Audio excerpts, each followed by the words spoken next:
gravação ali. Eu pensei em fazer um outro, mas deixa. Muito bem.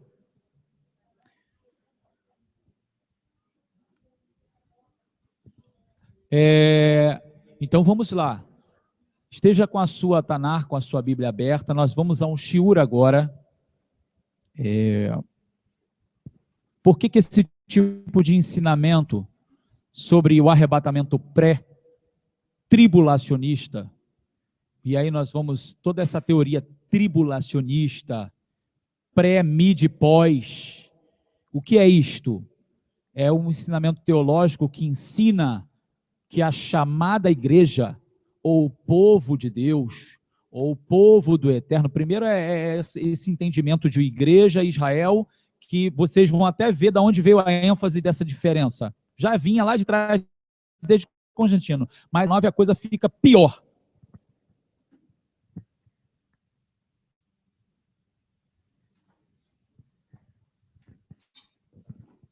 Então, aqui vai haver vai ser piorado, né? Se já estava ruim, foi piorado aqui no século XIX, Baruch Hashem.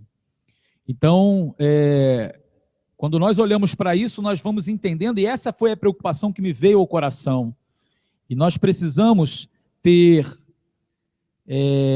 entendimento do que está acontecendo no mundo espiritual realmente, né? De fato, no mundo espiritual, o que está acontecendo.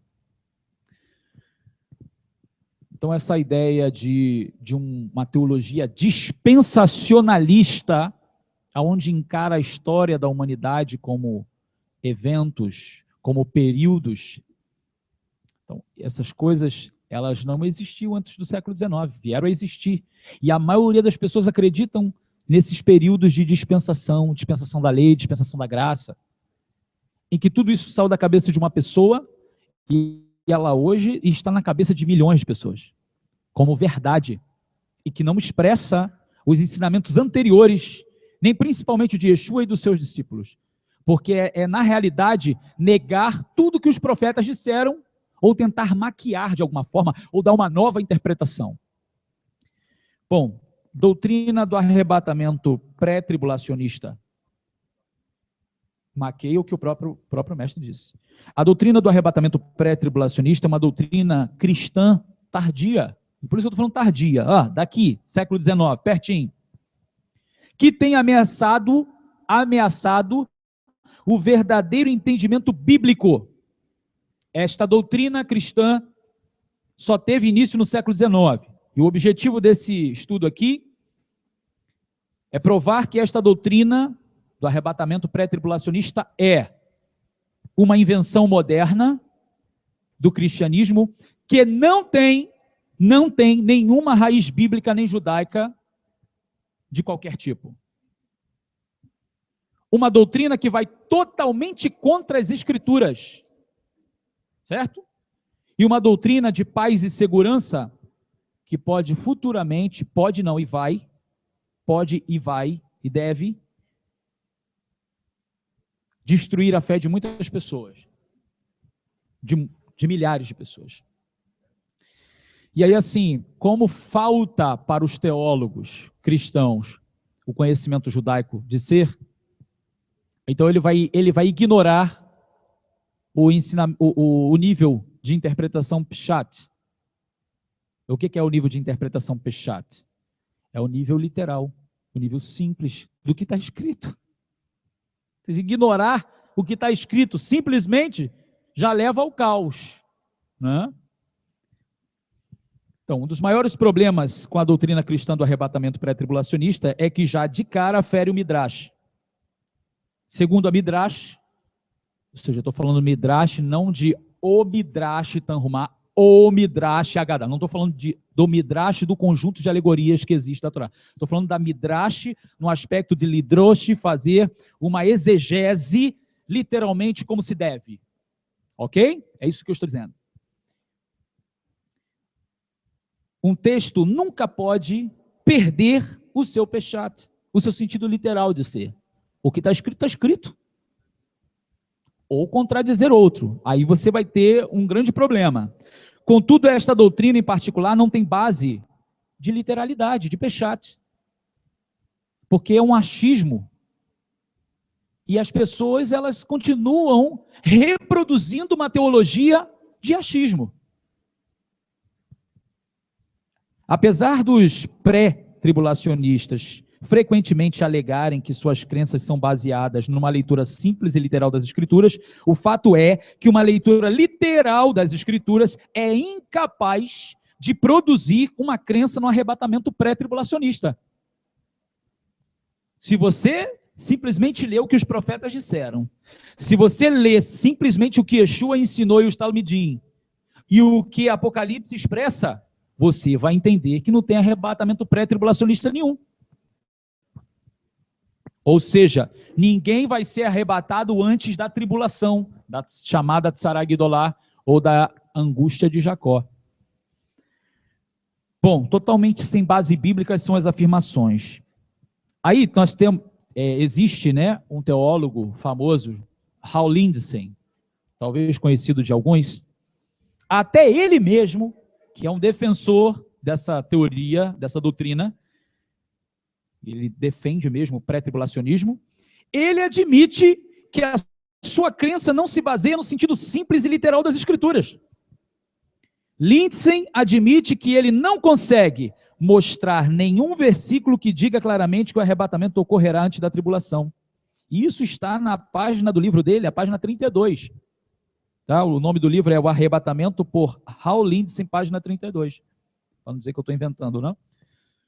Ao invés disto, Hal Lindsey alega que o pré-tribulacionismo é amplamente baseado em argumentos de inferência e silêncio. Também na página 31 do livro dele está escrito. Então, assim, a pessoa, o teólogo respeitado no meio protestante, cristão, evangélico, ele mesmo diz que não tem base literal para isso. A gente vai chegar lá nas alucinações.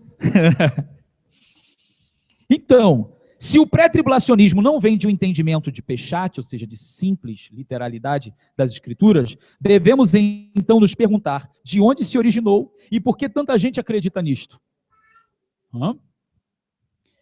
Bom, então vamos lá. O dispensacionalismo, que é a marca, eu acho que é a máxima da teologia evangélica, principalmente do meio pentecostal, né, de algumas outras denominações. Uma heresia que gera outra heresia.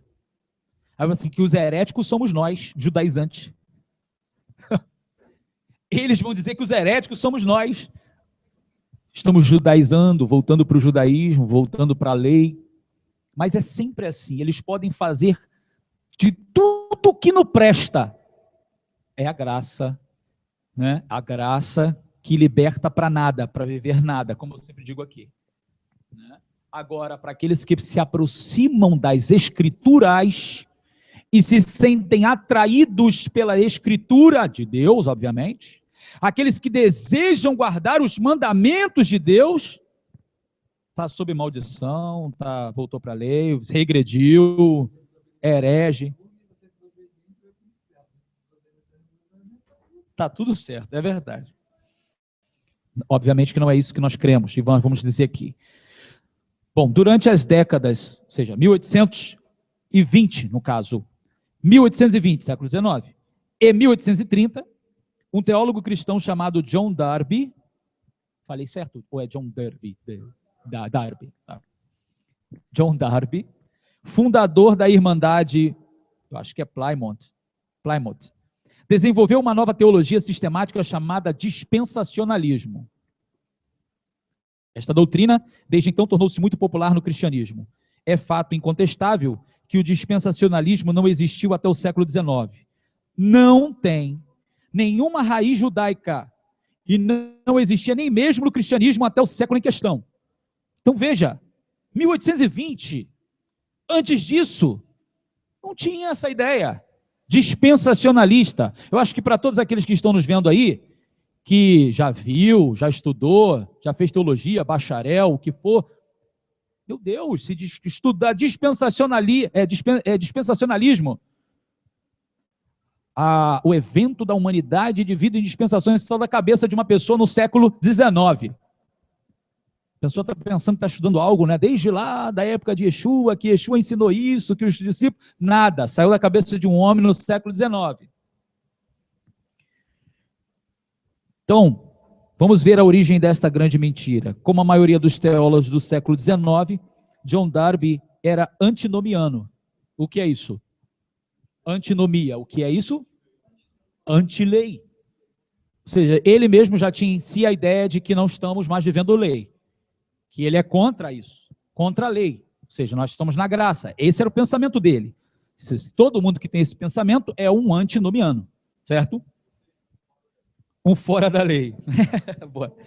Isto é, acreditava que a lei de Moshe, ou seja, a Torá do Eterno, tinha desaparecido na cruz. Darby se sentia incomodado com os sérios problemas trazidos por esta doutrina. Agora sim, defender isto vai causar alguns problemas, né? Darby percebeu que durante os 7 anos da última semana profética de Daniel, os sacrifícios estariam sendo feitos no templo. Resolva agora o problema. Não é assim? Os judeus voltaram a sacrificar conforme a lei de Moshe. Sim.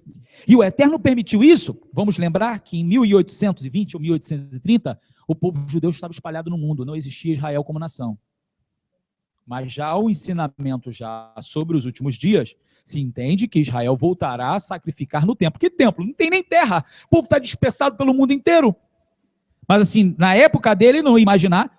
Bom, ele imaginava que os judeus voltariam para sua terra algum dia, que voltou a acontecer em 1948, 1949. As imigrações, as aliot, certo? E assim, agora se os judeus estão na sua terra, Jerusalém está sob o domínio judaico, sob a administração israelense, o que falta para o templo existir? Alguma coisinha.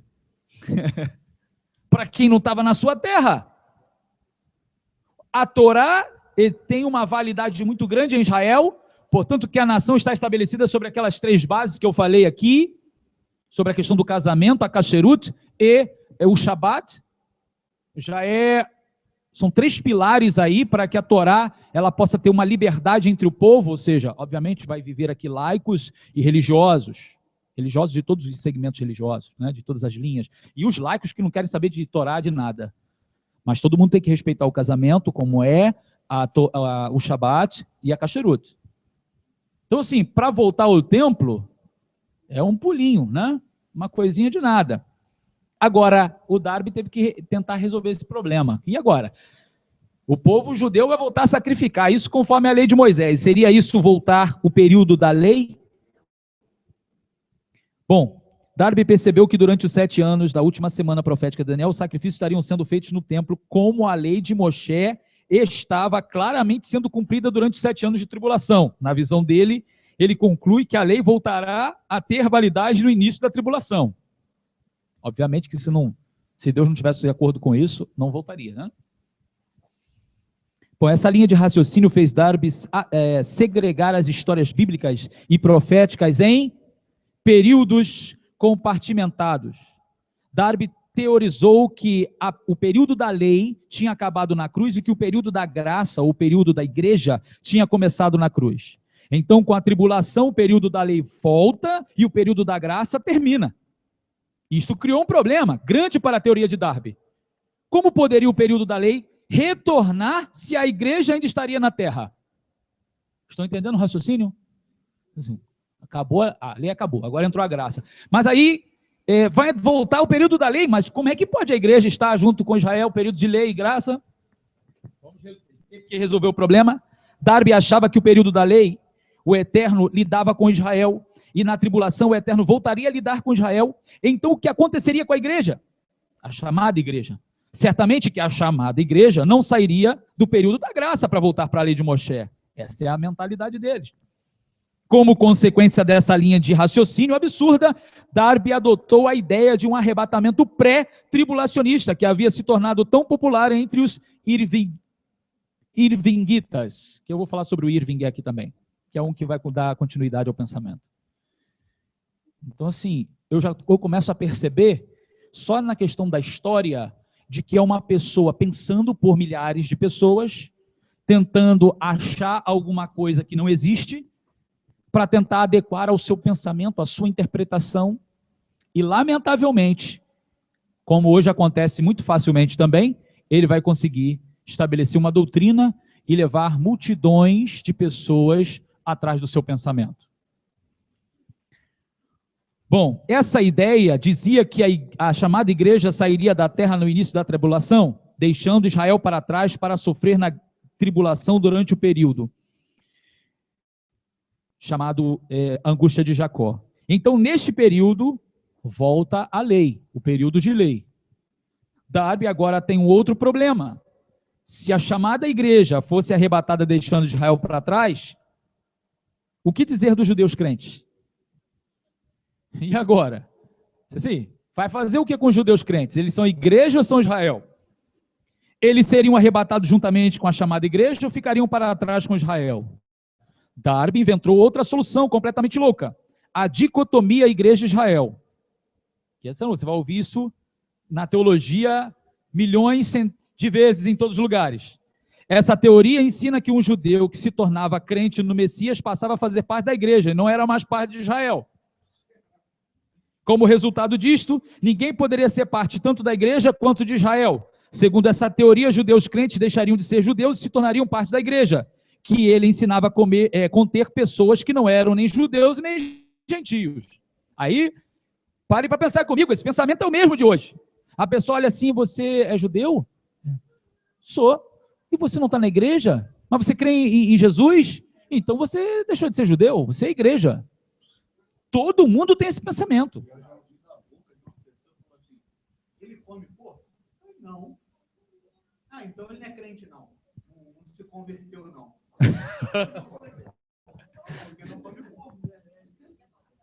Aí, assim, o que nós temos é o pensamento das pessoas que estudam, o pensamento da pessoa que está no meio, ela nem é muito estudiosa, mas também não é tão ignorante. Ela é uma pessoa que conhece um pouco. E você tem aquele que é totalmente ignorante, que ele não lê nada, não estuda nada, só ouve.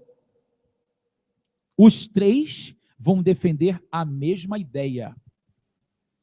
E, assim, além de defender a mesma ideia, eles vão propagar a mesma ideia. Eles vão ensinar a mesma ideia. Volto a dizer, nos três níveis. O bastante estudioso, erudito, ele vai mostrar por A mais B, teologicamente, que a doutrina está certa.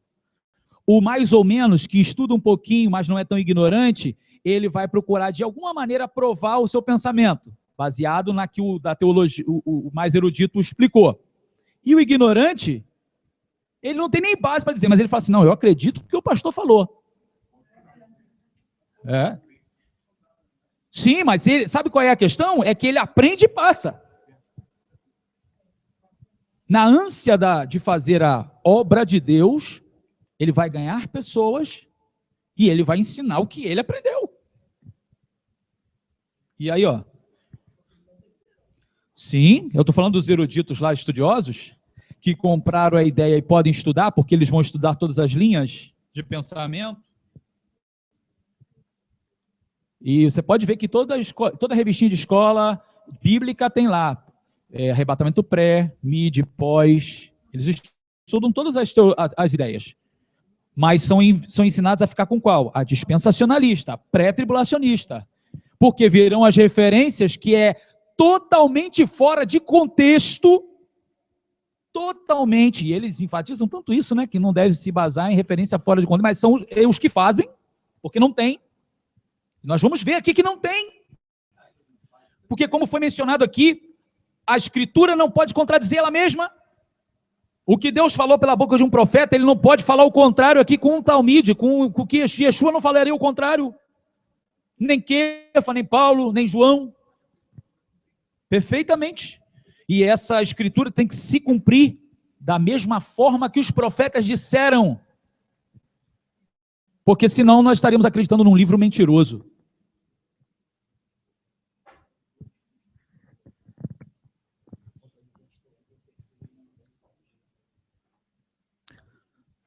Décima segunda regra de Rabi Ismael. Se temos dois textos conflitantes, tem que ter um terceiro para tirar a dúvida. Que na realidade não são os textos que se conflitam, é a nossa cabeça que não entende. E justamente, a nossa visão turva distorce o que o texto quer dizer, por não compreendermos claramente. Bom, continuando, as 3 mentiras que se tornaram pilares do dispensacionalismo são essas. Nós mencionamos aqui, a lei não seria para hoje, o arrebatamento pré-tribulacionista aconteceria, e a dicotomia igreja-Israel, ou seja, existem 2 povos na terra, não é assim? E a igreja e Israel. Então, agora, no momento da graça, Deus está atuando com a igreja, Israel está de lado. Aí, na tribulação, a igreja é levada, e aí Deus volta a falar com Israel. Não é assim? Essa é a ideia, a dicotomia igreja-Israel que foi criada por ele.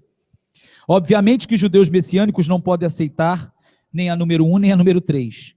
A número 2 só seria necessária por causa da crença na número 1. Isso aqui eu vou dar um nó na cabeça de vocês, deixa isso para lá. Porque a número 2 não funciona sem a número 3, que foi criada para resolver os problemas da número 2. Deixa isso para lá, vamos lá. Sim. Quantas vindas do Mashiach de Israel, do Messias de Israel, é descrito nas profecias? Tem certeza? Não é 3, não? São quantas? São 2. Vamos ver. O Tanar, ou seja, a primeira aliança, a Bíblia, o chamado Antigo Testamento, aponta claramente que 2 vindas do Messias é real. Uma como servo e a outra como rei. Obviamente a gente já discursou sobre tanto isso aqui, o servo sofredor e o rei vindo nas nuvens do céu. Contudo, fica evidente que os que acreditam no arrebatamento prematuro ou pré-tribulacionista vão contra as Escrituras por crerem em 3 vindas do Mashiach, do Messias. Os que creem, uma vez que o retorno do Messias tem sido entendido por séculos como sendo a segunda vinda do Messias.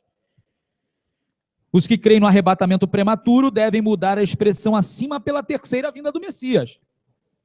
Ou insistir, como a maioria faz, de que o arrebatamento pré não é, de fato, uma vinda do Messias, é algo secreto. Né? Ele vem só secretamente para os que o esperam, vem aqui rapidinho, leva, sem ninguém ver, avião caindo, carro batendo, e pá. O que houve? O arrebatamento secreto pré. Assim. E vamos falar da emblemática expressão ladrão na noite. Eles dividem a segunda vinda em 2 fases. Aí pergunta assim, aonde está escrito isso? Não está.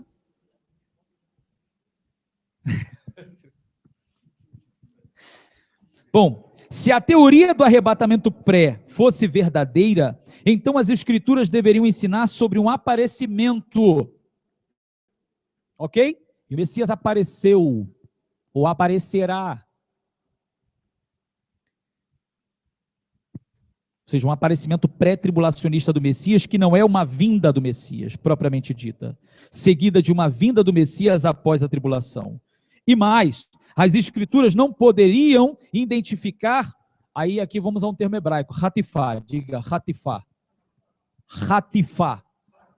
Esse é o termo hebraico para arrebatamento, certo? Hatif, ou seja, pegar com força. A Escritura não poderia se referir a hatifá como se referindo à vinda do Senhor, se esse fosse o caso. Não deveríamos também esperar que a vinda pós-tribulacionista do Messias fosse chamada de aparecimento. Ou seja, não teríamos como inverter isto. Certo? Vocês estão entendendo? Se as Escrituras mostrassem 3 vindas, os termos iam se conflitar. Mas é justamente isso que eles vão fazer. Eles vão pegar o termo para harmonizar com a sua própria interpretação. Agora vamos examinar as mentiras à luz das Escrituras. A segunda carta de Rav Shaul a Timóteo, capítulo 4, verso 1. Conjuro-te diante de Elohim, diante de Deus e do Mashiach Yeshua, que há de julgar os vivos e os mortos pela sua vinda e pelo seu reino.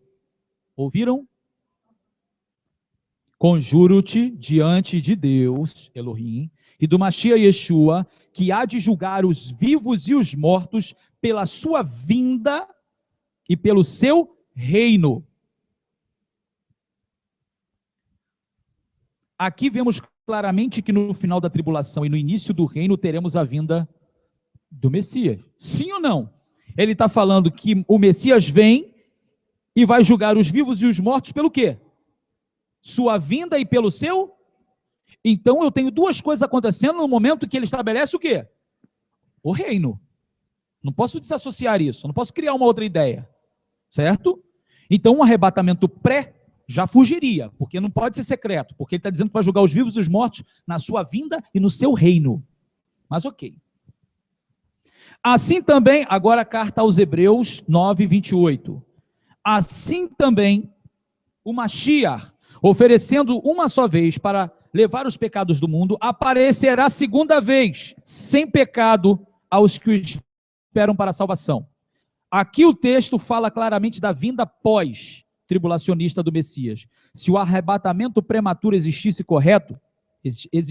e estivesse correto, este texto deveria dizer: aparecerá uma terceira vez. Vamos aparecerá a segunda vez para que o esperam para a sua salvação. Ah, esse é secreto então? E quando é que ele vai voltar de novo? Então teria que ser a terceira vez. Sim ou não? Vamos lá, a parte do bolo. Iacov, Tiago 5, 7, parte A. Eu dividindo o versículo em 3, né? Certo. Portanto, irmãos, sede pacientes até a vinda do Senhor.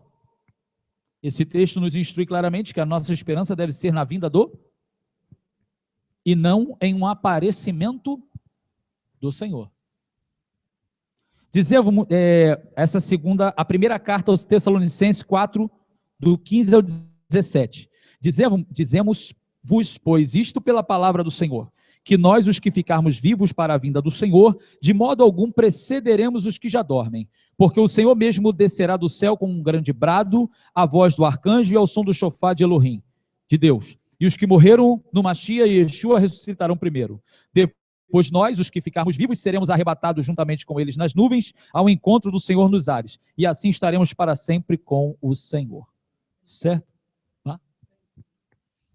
Maravilhoso. Esta é a passagem que fala do arrebatamento. E essa é a clássica, é uma das clássicas do ensino pré. Né? Essa passagem que fala do arrebatamento também se refere à vinda do Senhor e não de um aparecimento. Vamos, portanto, ver que a teoria do arrebatamento pré, que crê em 3 vindas, ou em 2 vindas e um aparecimento, ou repartido, do Messias, é completamente contrária às Escrituras, que falam apenas de 2 vindas do Messias. Agora vamos achar a famosa, emblemática expressão ladrão na noite, ou ladrão da noite. Certo, Hélio? Um dos chavões do pré-tribulacionistas é a expressão ladrão da noite. O pré-tribulacionista usa este termo para descrever o arrebatamento pré, como um arrebatamento secreto, no qual a chamada igreja é removida da terra secretamente. Isto, contudo, é tirar a expressão completamente de seu contexto e usá-la erradamente. A parábola do ladrão da noite é uma das diversas parábolas contadas por Yeshua. Aí agora eu quero a ajuda de vocês para nós lermos as referências. Mateus capítulo 24, verso 42 em diante.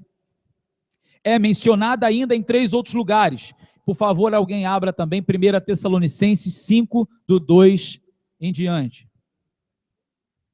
Outro abra, por favor. Kefa, segunda Pedro 3:10, e outro abre Apocalipse 3, verso 3. Quem abriu em Mateus 24, 42? Telefone, microfone.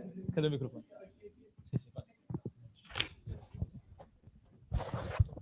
Mateus 24, do verso 42 ao 51. Vigiai, pois, porque não sabeis em que dia vem o vosso Senhor. Sabei, porém, isto, e se o dono da casa soubesse a que vigília da noite havia de vir um ladrão, vigiaria, e não deixaria minar a sua casa.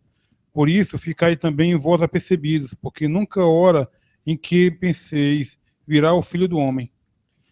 Quem é, pois, o servo fiel e prudente, que o Senhor pôs sobre os seus serviçais, para a tempo dar-lhes o sustento. Bem-aventurado aquele servo a quem o Senhor, quando vier, achar assim fazendo.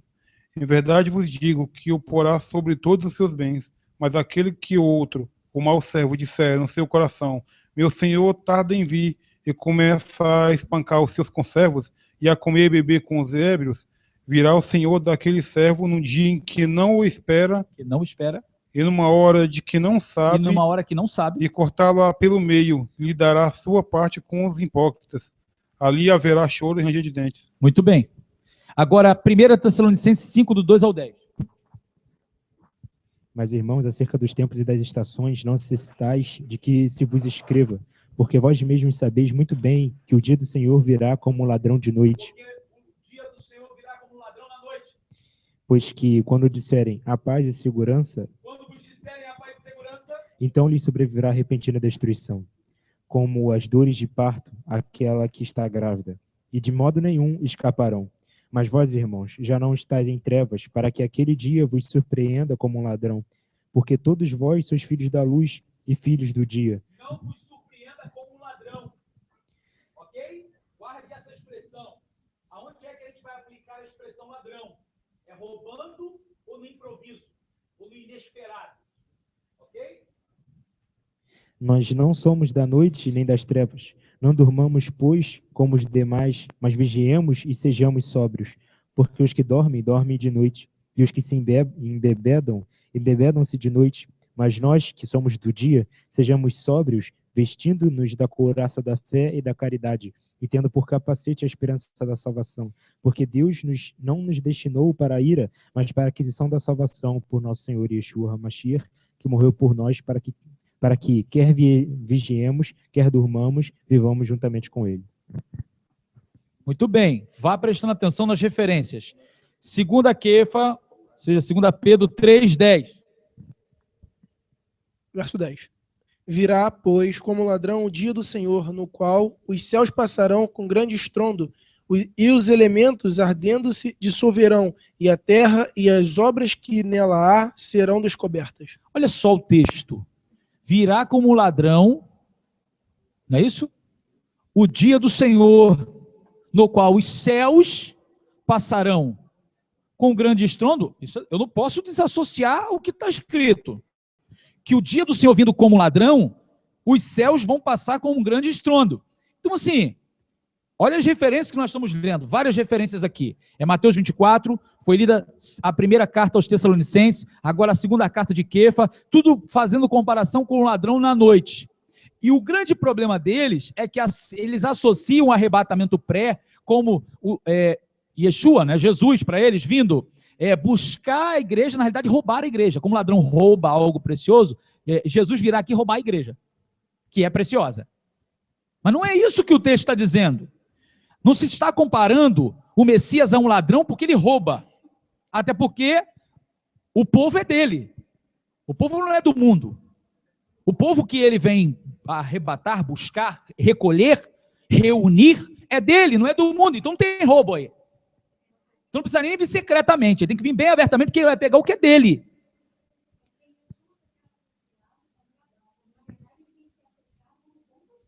Perfeito. Aqui a expressão, então, ladrão na noite, ou ladrão da noite, está falando do improviso, ou daquilo que é inesperado. Ninguém espera um ladrão.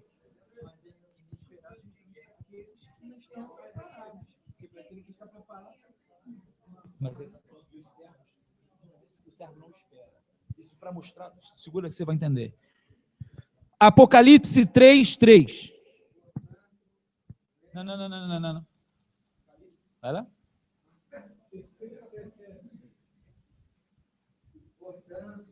Cadê? Deixa que o microfone.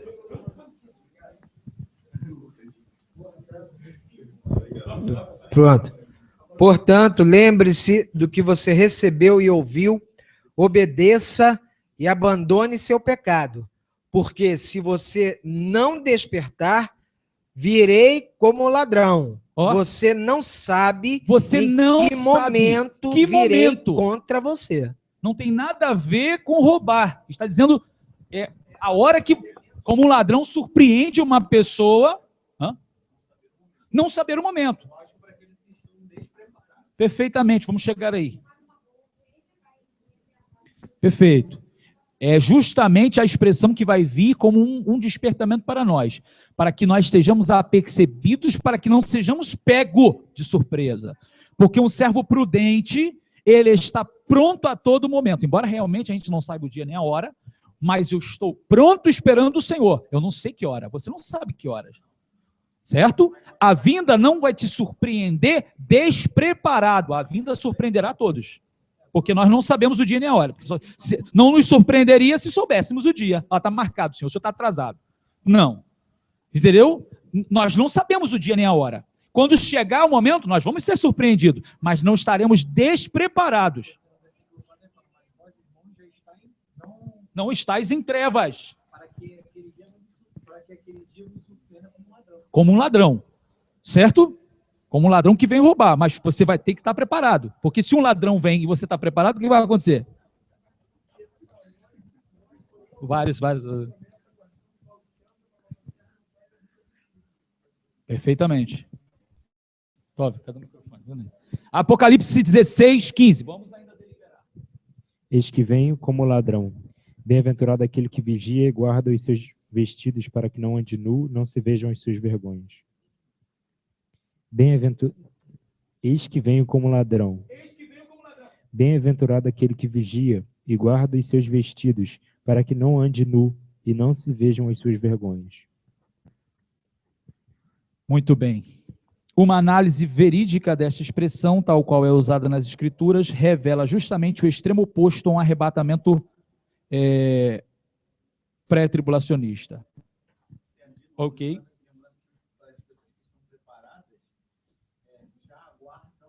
Já estão, isso aí, já estão esperando. Quando ele chegar, é só entrar. Perfeito, Agora, perfeito. quem não está preparado nada, vai literalmente o que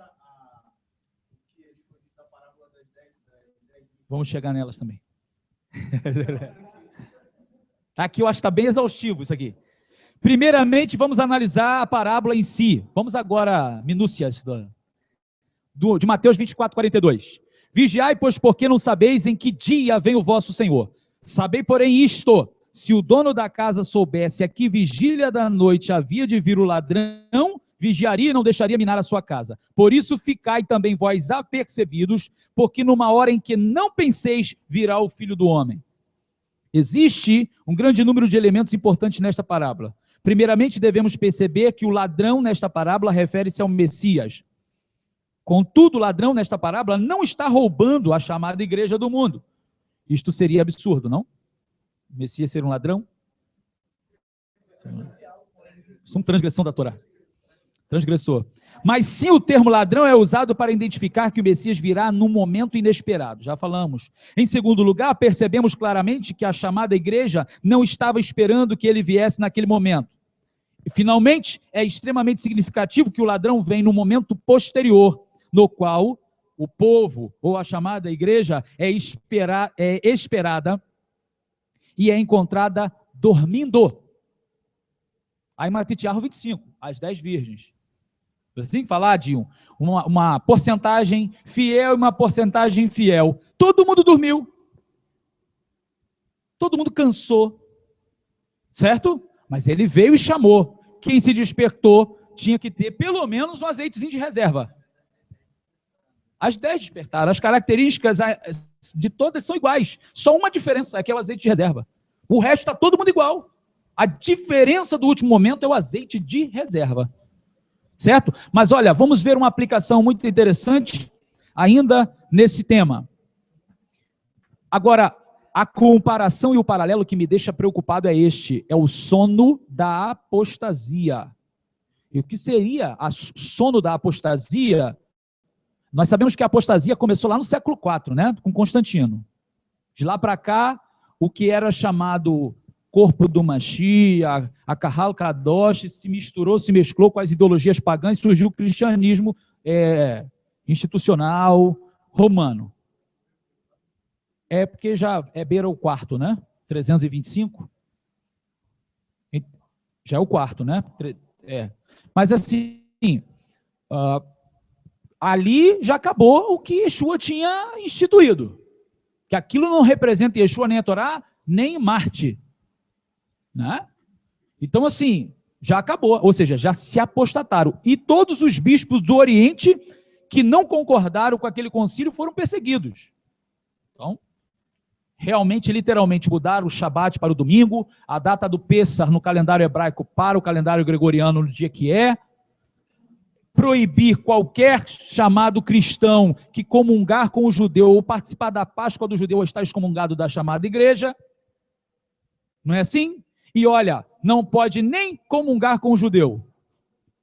Então, isso daí é o fim de tudo. É a separação total de uma coisa com a outra. Né? Então, assim, nós sabemos que já começou de lá de trás. Mas esses últimos dias que nós estamos vivendo, esse sono da apostasia está sendo de uma outra forma.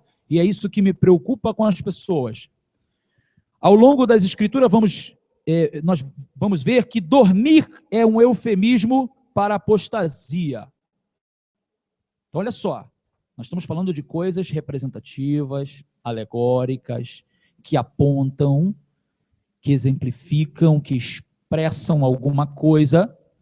E aí eu quero as referências, nos ajudem. Yeshayahu, Isaías 29:10 e Romanos 11:8. Outro, por favor, abra em Mateus 24:42 novamente e Mateus 25:13. Então, Isaías 29:10. Porque o Senhor derramou sobre vós um espírito de profundo sono, e fechou os vossos olhos, os profetas, e vendeu as vossas cabeças, os videntes. Porque toda visão vos é como as palavras de um livro. 29:10, certo? Sim. Então, lê de novo. Porque o Senhor derramou sobre vós um espírito de profundo sono. Um espírito de profundo sono. Quem derramou? Ok. E fechou os olhos, os profetas, e vendeu as vossas cabeças aos videntes. E vendou os olhos dos profetas. É isso? Vendou. Ok. Romanos 11:8. Deus lhes deu um espírito de atordoamento, olhos que não veem e ouvidos que não ouvem até o dia de hoje. Uma outra versão. Como está escrito, Deus lhes deu o espírito de profundo sono, olhos para não verem e ouvidos para não ouvirem até ao dia de hoje. O Júnior está mencionando aqui, é verdade. Não, sim, mas é verdade, você me lembra. Eu falo assim, que os teólogos cristãos dizem que quem está no profundo sono são os judeus. Assim, isso é claro. Também está lendo lá sua referência, mas ele está falando dele mesmo, eles que estão dormindo. Assim, não sabe nem o que está falando. Muito bem, ainda continuando, Mateus 24:42. A parábola do ladrão na noite é parte de uma seção das Escrituras que começa em Mateus 24:42. Quem abriu aí? Mateus 24:42. Lê de novo, vamos ler de novo. Vigiai, pois, porque não sabeis a hora que há de vir o vosso Senhor. Porque não sabeis a que horas há de vir o vosso Senhor. Vigiar. Termina em Mateus 25:13. Obviamente que a gente não vai ler tudo, mas lê pelo menos a parte 13. Vigiai, pois, porque não sabeis o dia nem a hora em que o Filho do Homem há de vir. Não sabeis o dia nem a hora. E Yeshua ilustra o fato de que o Messias virá mais tarde do que o esperado e pegará o povo dormindo, pois esperava que ele viesse antes. Este tema é primeiramente apresentado por Yeshua no verso 42, onde nós lemos. Depois, em Mateus 24:43, Yeshua dá a parábola do ladrão da noite. Então, no versículo 44, Yeshua reforça o tema. Em Mateus 24, do 45 ao 51, Yeshua dá a parábola do servo fiel e prudente. Nesta parábola, o Messias também vem depois do esperado pelo servo. Versos 48 e 50, para encontrar um servo apóstata. É os versos 9. Finalmente, Yeshua dá a ilustração das 10 virgens, Mateus 25, do 1 ao 12, na qual o noivo vem depois do que as virgens esperavam. As virgens, somente 5 delas, são nitidamente crentes fiéis. Ou seja, aquelas que creem, acreditam no que o noivo disse e estão ali. Nós vamos esperar e preparadas. Segura. Pois 5 delas têm óleo na lâmpada. O noivo vem e encontra as virgens dormindo, até as que têm óleo na lâmpada. Apesar de muitas delas ainda terem óleo nas lâmpadas, elas esperam que o Messias viria antes, e aí caíram no sono, poderíamos dizer, da apostasia, certo?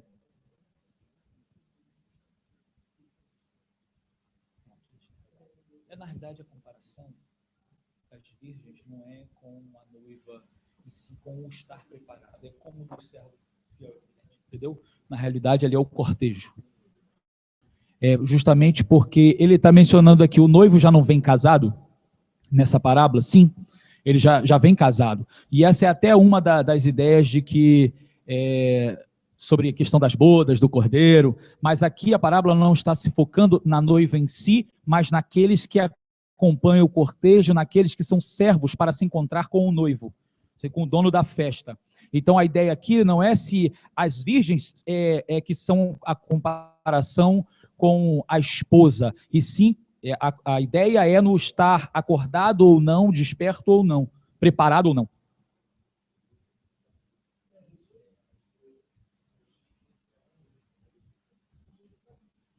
O casamento judaico-emenita bem a mesma coisa até hoje. São os cavaleiros e as damas que acompanham o cortejo. Não é? Bom, mas continuando. O grave perigo da mentira pré-tribulacionista. Certo?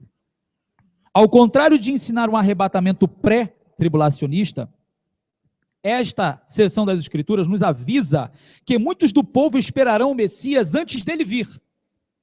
Isso é um pré-tribulacionista, tem uma opção de gente esperando Yeshua voltar agora. E que quando o Messias, na realidade, vem após a tribulação, isto é, depois do esperado. E eles caem em apostasia. Os pré-tribulacionistas têm sido enganados dentro do cristianismo de que a Bíblia ensina que o Messias os resgatará da tribulação antes da mesma acontecer. Quando a tribulação chegar e eles perceberem que isto não aconteceu, muitos perderão a fé e acharão que o Eterno desistiu deles. Aliás, muita coisa pode acontecer na mente de uma pessoa que espera e não vai acontecer. E por isto não foram arrebatados. Ou ainda pior, que as Escrituras mentiram. Ou seja, a decepção deles os fará se desviarem. Cairão no sono da apostasia. Já tem gente caindo no sono da apostasia hoje, que diz assim, esse negócio que Yeshua vai vir, que nada. Até hoje não veio. Não é?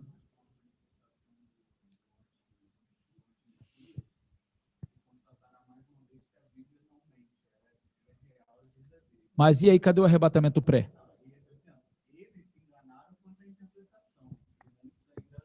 Mas acredite, vai ter gente que vai dizer que Yeshua veio e quem ficou foram os rebeldes.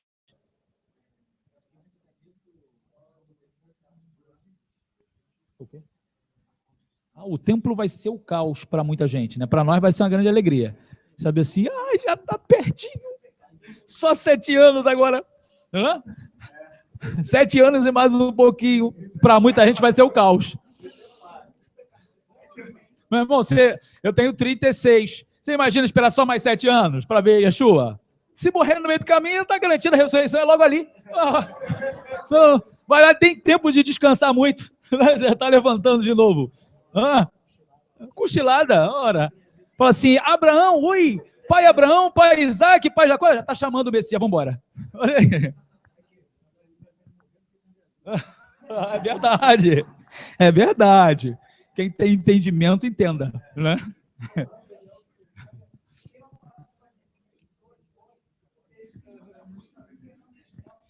Segura, senão você vai ter que repetir. Manda para lá.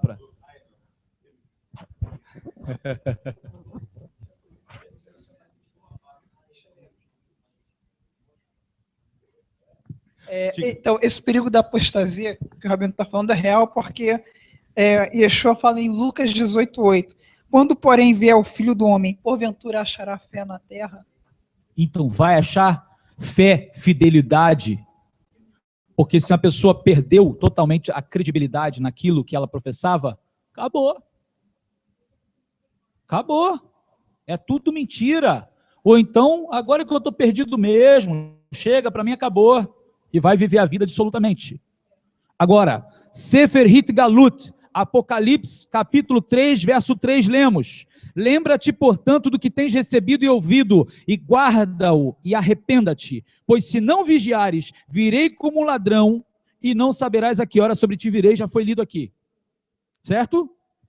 Esta passagem claramente se refere ao texto de Mateus 24, do 42 ao 44. Aqui o Messias está se referindo à comunidade de Sardes, ou seja, aqueles que eram fiéis, e indica que ele virá em um momento em que a comunidade não espera. Ele está dizendo isso para eles. A implicação da expressão "se não vigiares" é de que o Messias virá após o momento em que eles não estão vigiando, certo? Agora, eu posso vigiar ou não? Isso depende da minha condição espiritual. Ou seja, depois do esperado, e pode encontrar os crentes dormindo na apostasia, como nós já falamos. Agora, dentro de tudo isso, Yeshua vem para estabelecer o quê? O grande Shabat. Uma coisa que a teologia cristã vai ignorar plenamente. Ela chama de milênio, mas não sabe nem o que o milênio representa. Dos 6 dias da criação, dos 6 milênios da humanidade, o 7º milênio é o grande Shabat. Januário. E ainda tem esses que os milenistas que acreditam que milênio é no céu. Piorou, né? Ainda tem gente que acredita no milênio aqui, agora tem gente que acredita no milênio lá. É sério.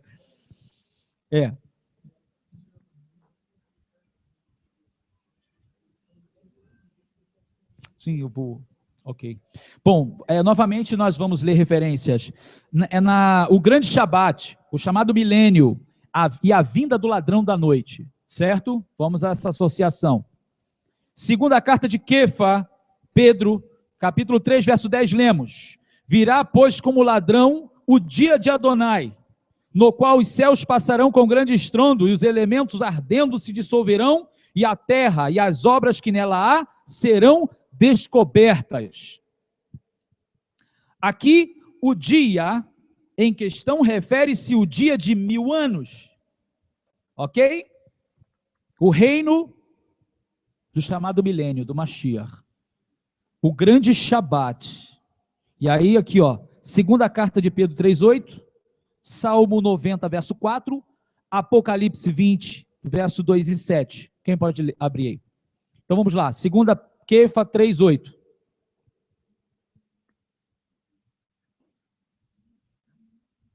Oi? Microfone.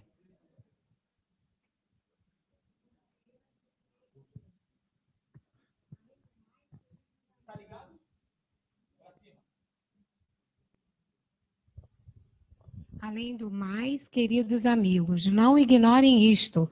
Para o Senhor, um dia é como 1000 anos, e 1000 anos como um dia. Lê de novo, Cristina. Além do mais, queridos amigos, não ignorem isto. Não ignorem isto. Para o Senhor, um dia é como 1000 anos, e 1000 anos como um dia. Baruch Hashem. Isso aí foi a segunda carta de Kefa 3:8, certo? Isso. Agora o Salmo 90, verso 4. De fato, 1000 anos para ti são como o dia de ontem, como que passou, como as horas da noite. Ou as vigílias da noite.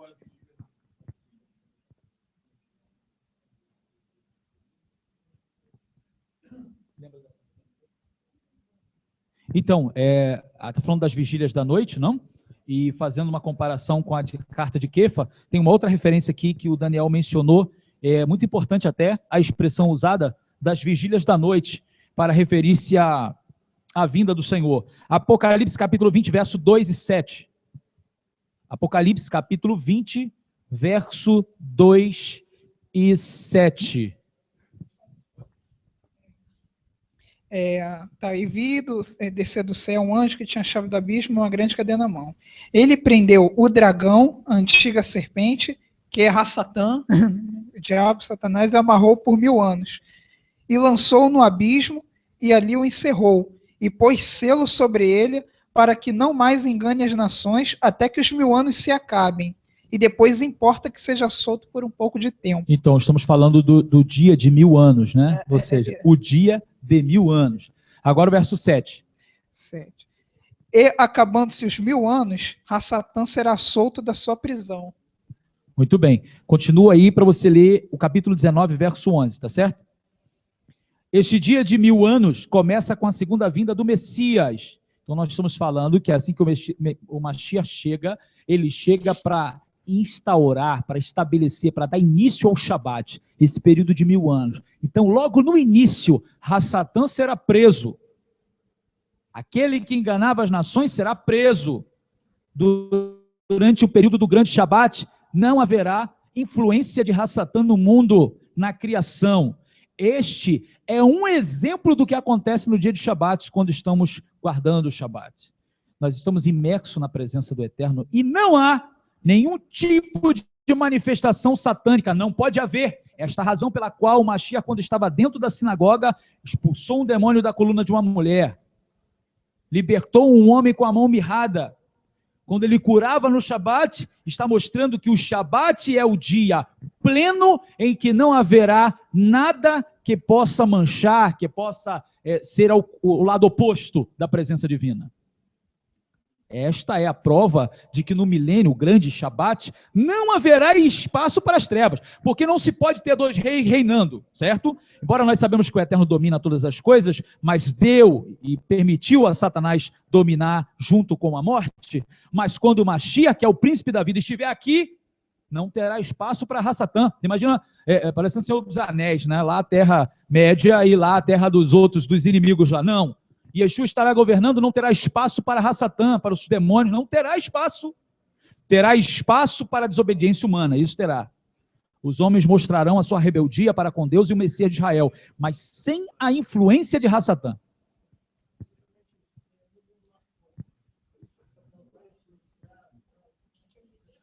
Não, no período do Shabat?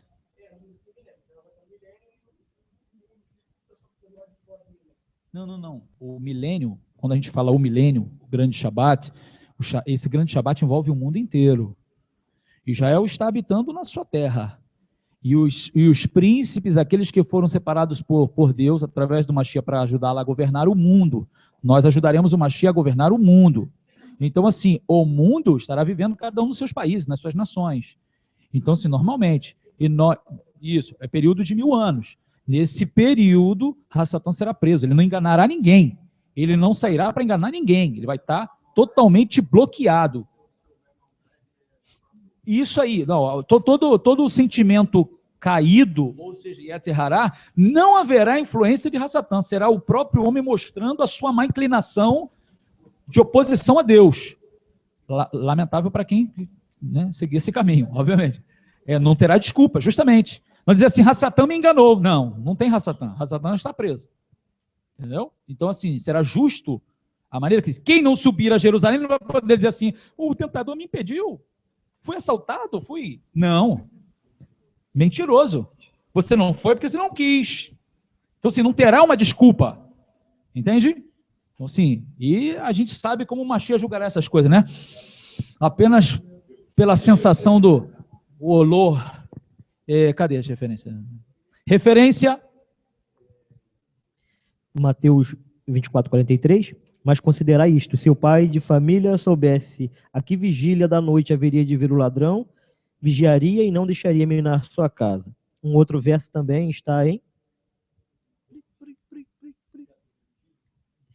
Isso. Lucas 12. Verso 37. Bem-aventurado aqueles servos aos quais, quando o Senhor vier, achar vigiando. Em verdade vos digo, que se cingirá e os fará sentar à mesa, e chegando-se os servirá. E se vier na segunda vigília, e se vier na terceira vigília, e os achar assim, bem-aventurados são os tais servos. Está vendo? Vigília, e ele está falando período da noite, período de escuridade. É um período de sono, é um período que o servo pode não estar acordado, pode não estar vigiando. Mas ele está dizendo, se ele chegar e encontrar o servo despertado, atento, ele mesmo servirá o servo. Vai colocar o servo à mesa e ele vai servir o servo. Compreendeu? Porque o servo foi um servo prudente, estava aguardando o seu senhor. Agora, diga. Essa ideia de noite é que a criatura não tem que dormir. Não, sim, é o sentido espiritual. É o sentido espiritual, não é isso? Perfeito, perfeito. Aqui no contexto, na comparação, ele até depois vai fazer uma outra comparação com outra parábola de um servo que espanca os outros, né? E começa a beber, comer. Então, assim, é a questão de serviço e de estar pronto para receber o seu senhor. Porque você imagina que o senhor está vindo, um senhor de uma grande fazenda. Só que essa fazenda tem muro, tem portão. Aí o senhor chega no portão e diz, não é igual hoje, tem a chave, né? Servo, abre o portão. Cadê o servo? O servo está dormindo. E o senhor está lá, abre o portão! Esse servo merece uma chibatadas. Só no Eu reino, fiz até mais esperar lá profundo. fora. Né? Rabino, Seja a agora um gente- servo prudente, ele vê o senhor vindo de longe, ele já vai lá e abre o portão e o recebe. É a maneira de entender um servo disposto, preparado para se encontrar com o seu senhor. Né? A gente vê isso no exército, porque há soldados, né, que ficam na vigília da noite ali Perfeito, armados, né, são como os sentinelas, né? Sentinelas. Né? Isso aí. E vão para cadeia quando dormem, né, coisas do tipo, É né? verdade. Alguém aqui né? já foi preso? Alguém viu na guarita? Rabino, aqui, quando fala do milênio, ficou claro que 1000 anos para o Senhor são como um dia. Uma vez a gente estudando a Paraxá, logo no início, a gente viu algo do tipo de que em um dia Deus fez todas as coisas e parecia que era a interpretação, né, a forma de entender quando a gente vai no profundo do hebraico, que pode ter acontecido tudo num dia só. Alguma coisa ali do início das primeiras parashiot. Agora, na questão do milênio, o mesmo pode ser, né, que esse grande Shabat tem o peso de um dia, como se fosse para nós hoje, e pode ser um milênio de 1000 anos nos dias como hoje, não sei. Sim, não, É um 1000 mistério, anos, né, na 1000 anos de verdade. fato, mas nesses 1000 anos vai acontecer muita coisa relativa comparado à criação, à restauração e ao governo de Deus aqui, através do Mashiach. Referência do Tratado Sanhedrin, ao qual foi mencionado aqui.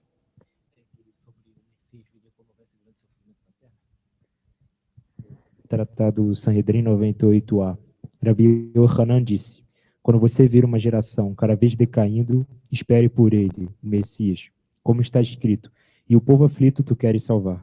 Rabi Yohanan disse ainda, quando vês uma geração oprimida por muitos problemas, como por um rio, espere por ele, como está escrito, quando o inimigo vier como uma inundação, o Espírito do Eterno levantará um estandarte contra ele, e então virá o Redentor a Sião. E aí nos lembramos de que o dragão jogará da sua boca como um grande rio contra a mulher no deserto. Lembram disso? Ok. Muito bem, agora Apocalipse 19, verso 11, até o capítulo 20, verso 2. E viu o céu aberto, e eis um cavalo branco, e o que estava sentado sobre ele chama-se Fiel e Verdadeiro, e julga e peleja com justiça. E os seus olhos eram como chama de fogo, e sobre a sua cabeça havia muitos diademas, e tinha o nome escrito que ninguém sabia senão ele mesmo. E estava vestido de uma veste salpicada de sangue, e o nome pelo qual se chama é a palavra de Elohim.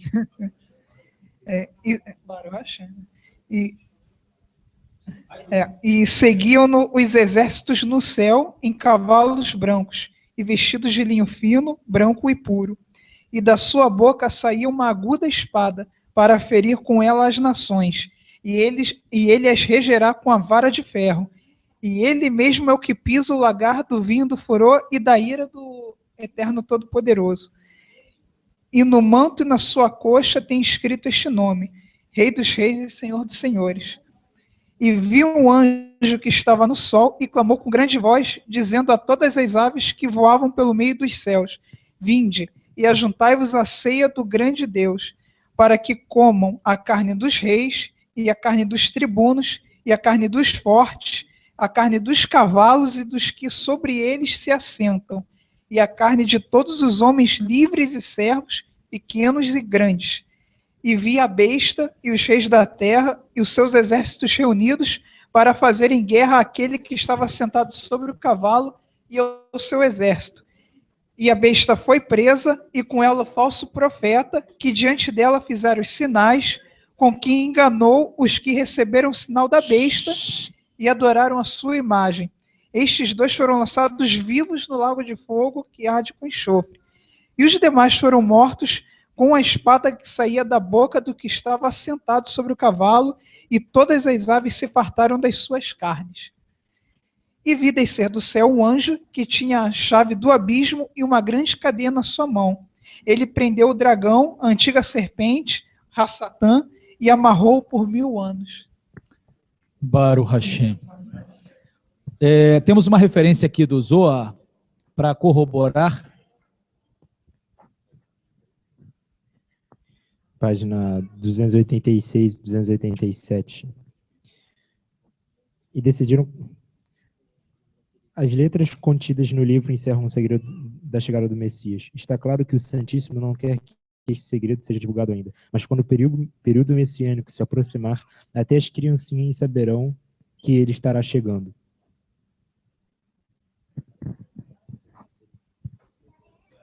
Tove, todos ouviram? Ainda uma criança vai perceber que ele está chegando. Olha, para nós avançarmos, começa com a segunda vinda do Messias e termina com a destruição da terra por fogo. Apocalipse 20, do verso 7 até o capítulo 21, verso 1. Aqui a expressão o dia do Senhor virá como ladrão, de 2 Pedro 3:10, definitivamente se refere à segunda vinda do Messias e ao final da tribulação e o início dos 1000 anos. Este não é um ladrão que virá sorrateiramente em silêncio, é um ladrão que fará os céus se passarem como um rugido. Então, assim, ainda no Sefer Hit Galut, Apocalipse 16:15, lemos: eis que venho como ladrão, bendito é aquele que vigia e guarda as suas vestes, para que não ande nu e não se veja a sua nudez. Já foi lido. Esta passagem ocorre no texto dos eventos de 1000 anos, mencionado acima. Além disto, esta passagem também reflete um ladrão que chega depois do esperado e encontra um povo apóstata. Ou seja, o contexto é sempre o mesmo.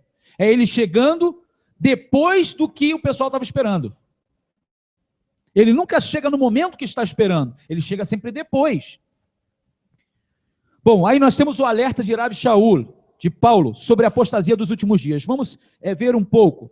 Na primeira carta aos Tessalonicenses, capítulo 5, do verso 2 até o 10, lemos: porque vós mesmos sabeis perfeitamente que o dia do Senhor virá como ladrão de noite. Pois quando estiverem dizendo paz e segurança, então lhes sobrevirá repentina destruição, como as dores de parto àquela que está grávida. E de modo nenhum escaparão. Mas vós, irmãos, não estáis em trevas para que aquele dia como ladrão vos surpreenda, porque todos vós sois filhos da luz e filhos do dia.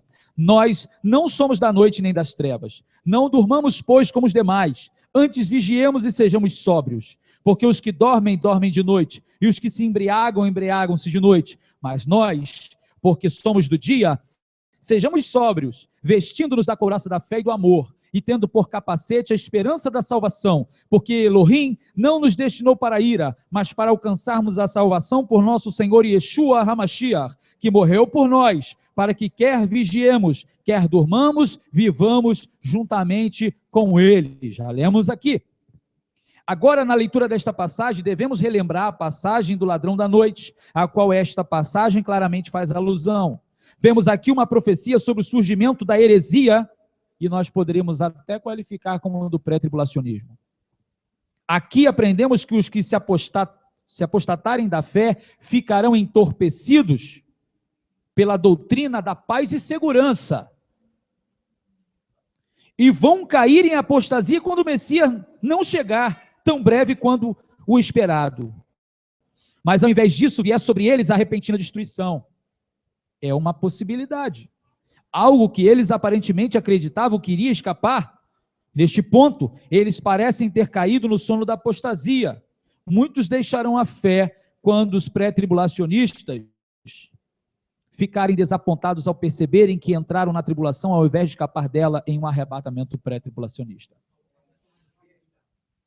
Teve, aí, tá falando aqui que teve um que falou que vai rasgar a Bíblia.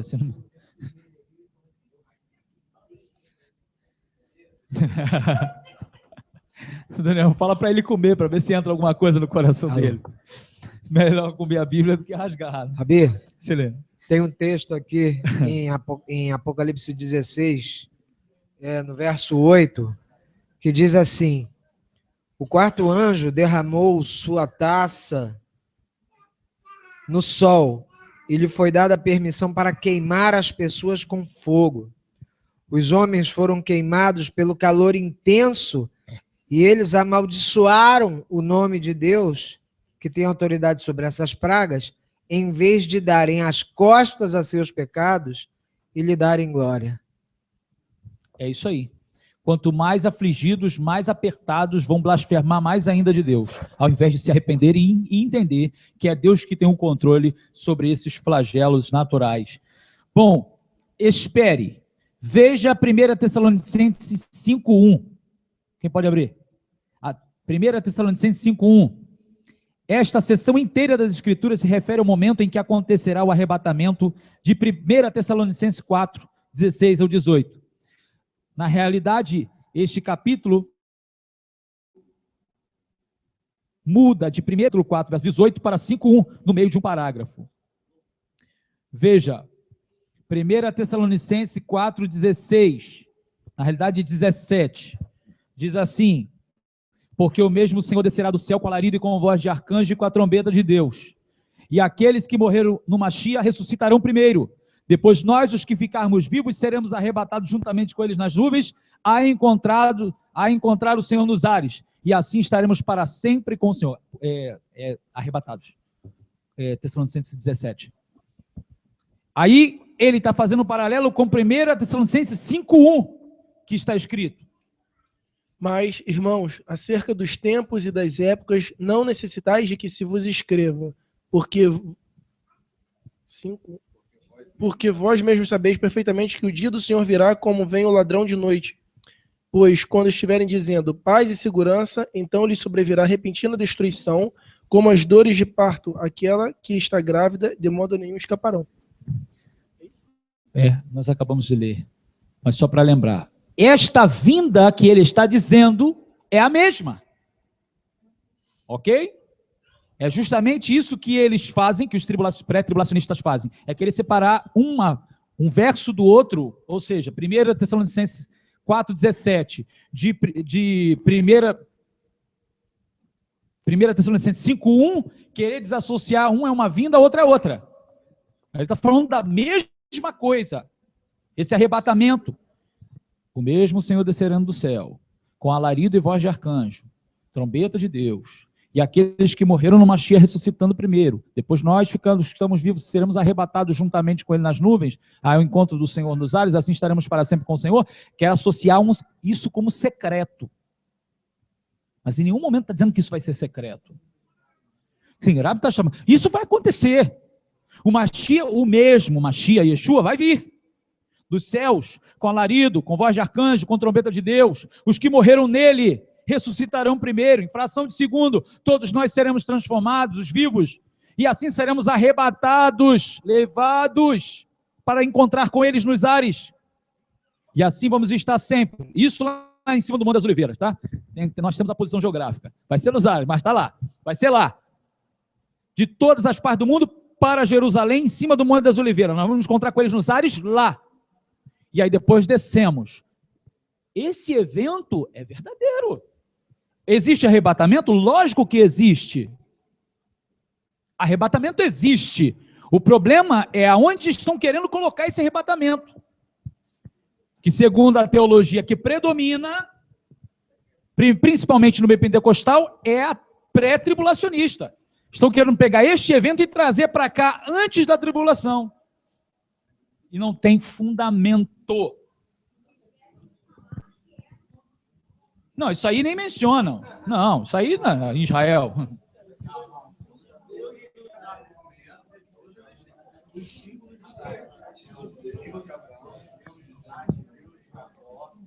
Se lê o Salmo primeiro, se lê o Salmo 46, se lê todo o contexto. Não, fala de novo.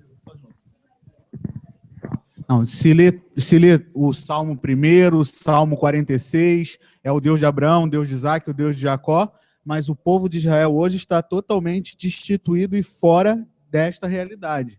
Esta realidade hoje é para outro povo. Parece que se esquecem do que Shaul escreve e fala assim, ó, Deus não está fazendo, não há mais distinção entre gregos, judeus, isso logicamente em relação a um povo. Todos aqueles que se alianciam com o Mashiach Yeshua, Deus não faz mais essa diferenciação. Se você está aliançado, você será abençoado, você é povo.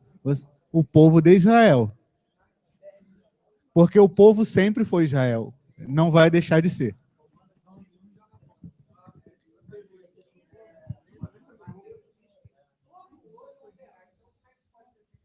É isso aí. Mencionando aqui o registro de Mateus, que todo olho verá. Como vai todo olho ver se é secreto? É justamente por querer separar e dividir. Amém? Tove. Então vamos. Ó, eu vou correr um pouquinho. Bom. O ladrão na noite e os dias de Noé. A referência à parábola do ladrão da noite em 1 Tessalonicenses também é muito importante por outro motivo. Esta referência nos dá um certo contexto para o acontecimento do arrebatamento, de 1 Tessalonicenses 4:17. A parábola do ladrão da noite, em Mateus 24:43, acontece num grande segmento de Matitiarro 24, 29 até o 25:46, o qual claramente discute a vinda do Messias após a tribulação. Mateus 24, 29. O ladrão da noite, de Mateus 24, 42 ao 44, vem no momento que é como os dias de Noé, antes do dilúvio. Mateus 24, 37 ao 41, com Mateus 24, 42 ao 51. Lucas também discute este tempo como os dias de Noé. E Lucas continua dizendo que aqueles que são levados, conforme Mateus 24, 37 ao 41, Lucas 17, 26 ao 36, serão consumidos por aves de rapina. Estes homens, consumidos por aves de rapina, serão aqueles que se levantarão contra Israel e serão destruídos na segunda vinda. Apocalipse 19, do 11 ao 21, especialmente 19, 17, 18 e 21. O momento da vinda do ladrão é, portanto, a segunda vinda do Messias descrita em Apocalipse 19, uma vez que o momento do evento do ladrão de 1 Tessalonicenses 5 é parte do evento de 1 Tessalonicenses 4:17, certo? Então o arrebatamento é simplesmente parte da vinda do Messias após a tribulação e não antes dela. Bom, logo após o ratifá, o arrebatamento, para termos uma boa ideia do que é o ratifá, o arrebatamento descrito em 1 Tessalonicenses 4:17, devemos deixar as escrituras interpretarem as próprias escrituras. Este é um conceito da hermenêutica judaica chamada Gezerah Shavá, equivalência de expressões. Esta é a segunda das leis de Hillel e também da de Rabi Ismael. A primeira passagem que devemos comparar é de 1 Tessalonicenses 4, 16 a 17 e 1 Coríntios 15, 52, que no momento, no abrir e fechar de olhos, ante o ressoar da última trombeta, porque a trombeta soará e nós seremos transformados. Isso. Aí, tá vendo? Não, está escrito que é a última, mas fala, não, mas não é a mesma, não. Está escrito aonde que não é a mesma? Não é do Apocalipse. É de qual, então? Yom Kippur ou Rosh Hashanah. Pô, ainda quer dizer que é de Rosh Hashanah. Aí piorou tudo.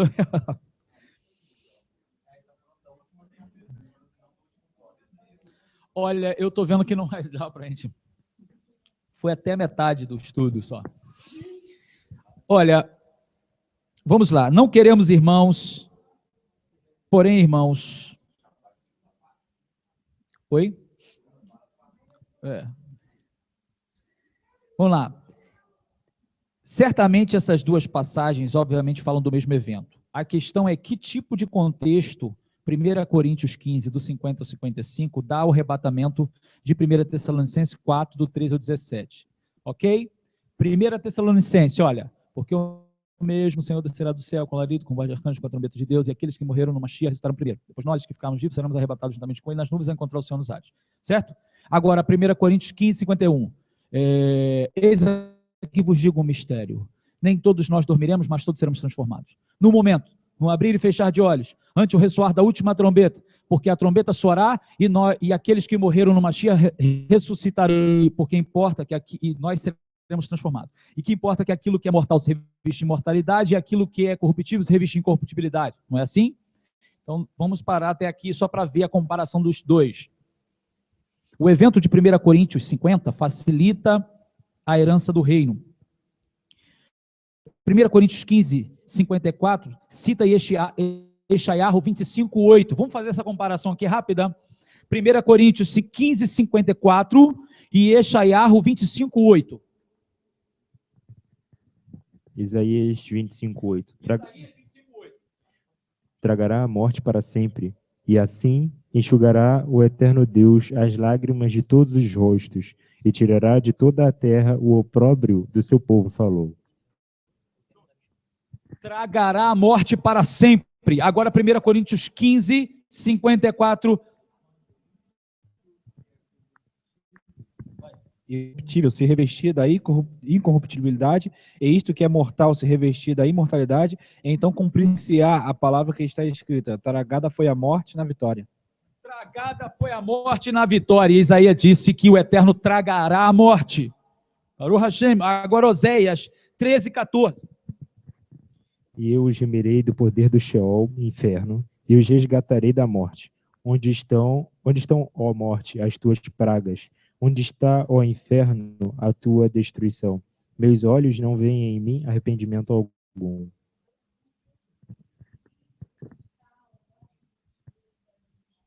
Isso, 1 Coríntios 15, 54. E agora a mesma referência a Oséias 13 e Isaías 15, 25, verso 8. Yeshayahu 25, verso 8. Oséias 13, 14 falam claramente do início do reino, lidos em conjunto com 1 Coríntios 15, 55, coloca o arrebatamento de 1 Tessalonicenses 4, 13 ao 17, no contexto do início do reino do milênio. Então, assim, o problema é querer pegar uma coisa e dizer que é outra, e não ver isso tudo como uma coisa só. Não tem ninguém dizendo que é secreto, não tem ninguém dizendo que é duas fases, não tem ninguém dizendo que vai vir invisível. Quem diz são eles. Eles falam isso, e as pessoas engolem com pão, mortandela. Certo? Mortadela. Ora!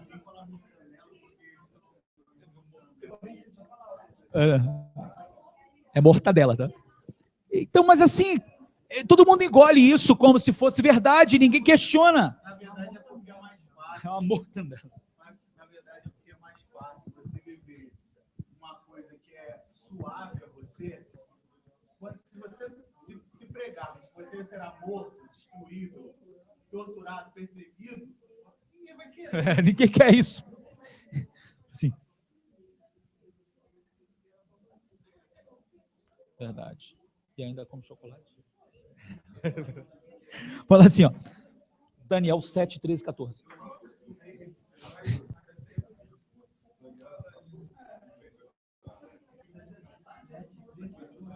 Olha, é porque nós vamos ler referências que nós já lemos, então acaba ficando muito repetitivo. Mas, ó, Mateus capítulo 24, 29 ao 31, Marcos 13, do 24 ao 27, Apocalipse 11, verso 15, e o capítulo 20, do 4 ao 6, tem uma harmonia com Daniel 7, do 13 ao 14.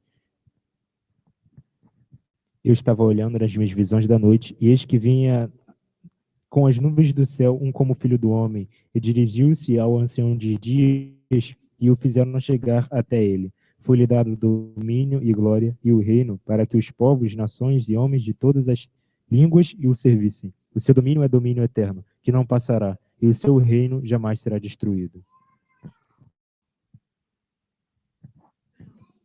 Então, aqui não está falando que ele vem secretamente, entra num quarto, recebe um negócio assim, ó, esconde aí que... Né? Não. Ele vem, recebe todo o poder, glória das nações e domina, e o seu reino é eterno. Pronto, se você comparar com as outras vindas que aqui estão descritas, Mateus 24, Marcos 13, Apocalipse 11, é possível imediatamente identificar esses 4 elementos que nós vamos abordar aqui. O Messias aparecerá no céu de forma sobrenatural. Mateus 24, 30, Marcos 13, 26, e essa referência de Daniel 7. Vindo nas nuvens do céu. Marcos 13, 26. Está aberto aí? Vamos ler. E então verão vir o Filho do Homem nas nuvens com grande poder e glória.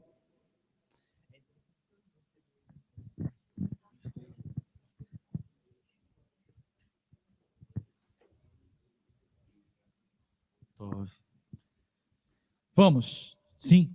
Ele vem nas nuvens do céu. Então, primeiro ponto é esse. O Messias aparecerá no céu de forma sobrenatural. Haverá uma reunião sobrenatural com ele nos céus. Nós vimos Mateus 24, nós vimos Marcos 13. A última, ou seja, a 7ª de 7, trombeta é tocada por um dos 7 anjos que estão perante Adonai, Apocalipse 8, 2, capítulo 11, verso 15, Mateus 24, 31 e Isaías 27, 13. Quem pode abrir Isaías 27, 13 para se harmonizar com os versos da Brit Hadashah? Isso, 27, 13.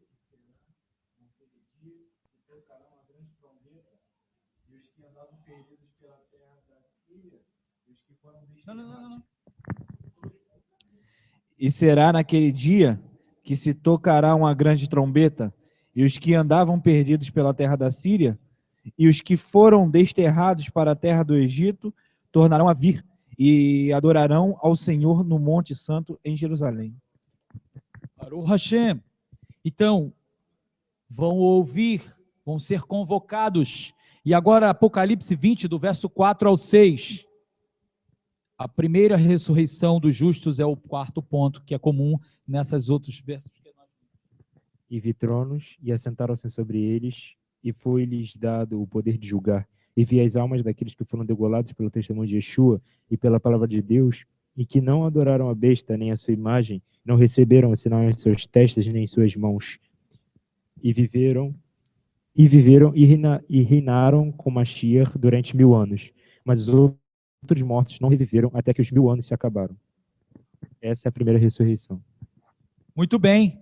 Agora, veja, versos que falam do arrebatamento, do Hatifá, esses mesmos elementos em 1 Tessalonicenses 4, 13 ao 18 e 1 Coríntios 15, do 50 a 55. O Messias vai aparecer no céu de forma sobrenatural, vai haver uma reunião sobrenatural com ele nos céus. A última das 7, a 7ª de 7, trombeta é tocada por um dos arcanjos, tem voz de arcanjo e a trombeta. A primeira ressurreição dos justos são os mesmos eventos. Então, assim, se eu quero dar uma outra ideia, eu vou dar outra ideia. A coisa se torna muito pessoal, a visão se torna muito particular. E as pessoas não têm critério de olhar por todo o contexto para poder avaliar se é ou não.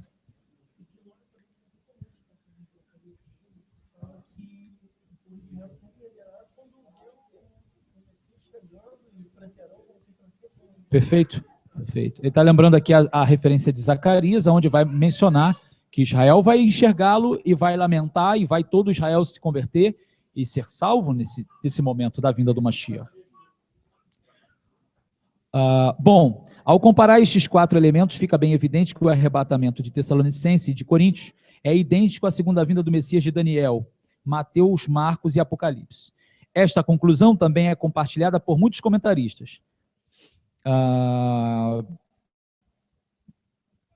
Agora, uma cronologia com problemas no pré-tribulacionismo. Se considerássemos as passagens do arrebatamento de Tessalonicenses e 2 Coríntios como sendo o evento separado das passagens da vinda de Daniel, Mateus e Marcos e Apocalipse, como fazem os pré-tribulacionistas, teríamos grandes problemas cronológicos.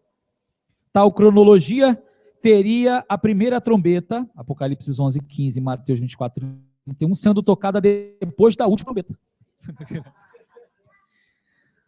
De Tessalonicenses e Coríntios. Tal cronologia também significaria que a ressurreição geral do justo de 1 Tessalonicenses 4,16 e de Coríntios 15:52 aconteceria antes da primeira ressurreição de Apocalipse. Eu sei o que está dizendo assim? Não, que ele virá secretamente e aqueles que morreram vão ressuscitar. Mas como? É secreto, é invisível. E assim, aí lá, quando Mashiach chega, que ele pisa no Monte das Oliveiras, se racha a ressurreição dos justos. A primeira ressurreição. Primeira, eu acho que alguém errou nesse negócio. Porque primeira, deveria ser segunda. Se já aconteceu secreto aqui, aconteceu uma, agora vai acontecer outra, é a segunda. Mas não é a primeira ressurreição. E o que não foi secreto. Está escrito isso aonde, meu Deus do céu? Não está. Foi o teólogo que criou isso e todo mundo fala a mesma coisa. É a mortandela que eu falei.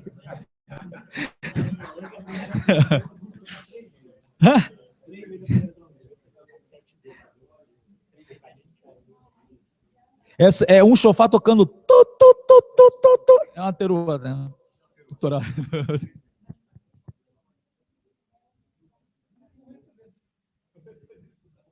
Pelo amor de Deus, tem um negócio que não dá para ir atrás.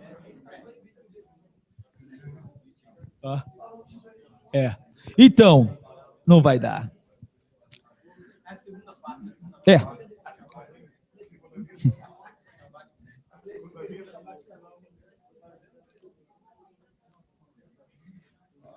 Terceiro ponto, só para terminar. O evento do Hatifá, do arrebatamento, é claramente algo que Mateus 24:29 diz ocorrer imediatamente após a tribulação daqueles dias. Só para a gente terminar aqui, por favor, abra Mateus 24, verso 29.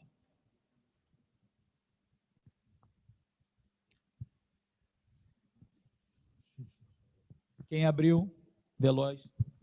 E logo depois da aflição daqueles dias, o sol escurecerá. Logo depois da aflição daqueles dias, o sol escurecerá, e a lua não dará a sua luz, e as estrelas cairão do céu, e as potências dos céus serão abaladas. Então aparecerá no céu o sinal do Filho do Homem. E todas as tribos da terra se lamentarão, e verão o Filho do Homem vindo sobre a nuvem dos céus com poder e grande glória.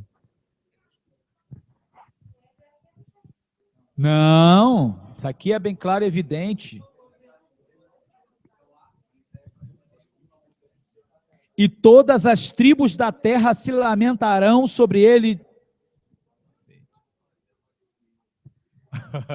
Olha, nós vamos parar aqui, porque já são 6:05. E no Shabat que vem, então, nós continuamos com a segunda parte. Não, na segunda parte dá para terminar. Sim, para terminarmos.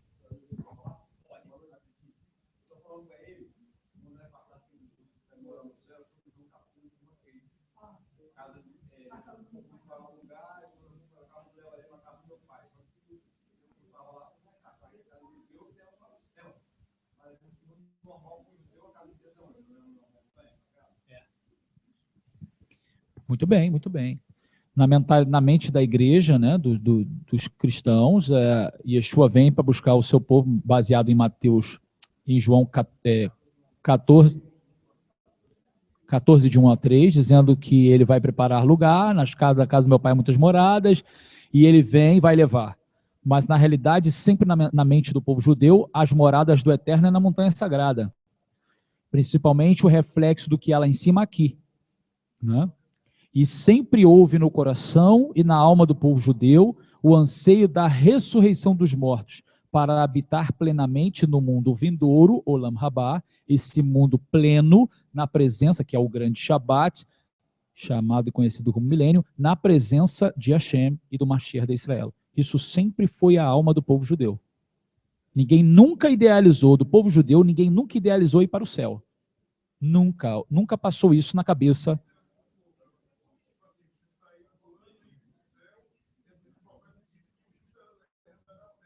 Sim. Obviamente, nós estamos falando de pós-ressurreição, ok? Nós sabemos que nesse momento as almas dos justos estão lá, nos céus. As almas dos justos, almas, o espírito, como que é? Não vamos entrar nesse quero agora. Estão nos céus, no depósito de Deus, debaixo do altar de Deus, como memorial diante de Deus.